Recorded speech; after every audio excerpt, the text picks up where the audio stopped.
only drinking going on in the stadiums at the U of M or MSU were in the skyboxes where the big donors could down a cold one.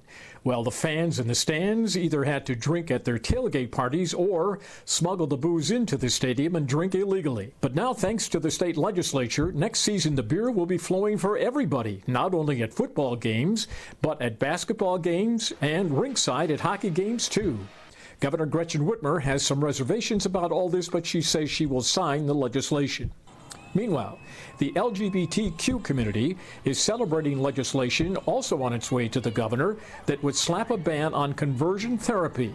The governor says she'll sign that too. And Michigan will become the first state to allow you to send your money to pay your taxes and check off a box on your income tax form at the same time to donate your organs. And then the biggie that everybody's still waiting on, the governor's signature on her $81 billion state budget, including a record number of dollars in state aid for every school student in the state. So we're at an historic number here, $9,700 per pupil, but this still doesn't meet the need that so many studies have shown. The legislation also includes free lunch and breakfast for every student, regardless of family income.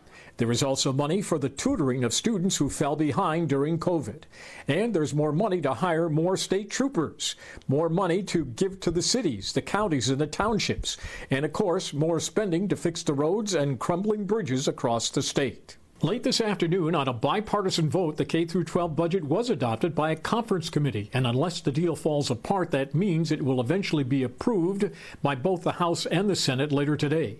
The only unresolved question is whether the Republicans will supply enough votes in the Senate to send the money to the schools now. If not, that could delay the opening of schools for the fall. As for the rest of the state budget for all other state services, it is expected to pass later tonight as well. And then everybody under the dome heads home for a summer recess. In Lansing, Tim Skubic, Fox 2 News.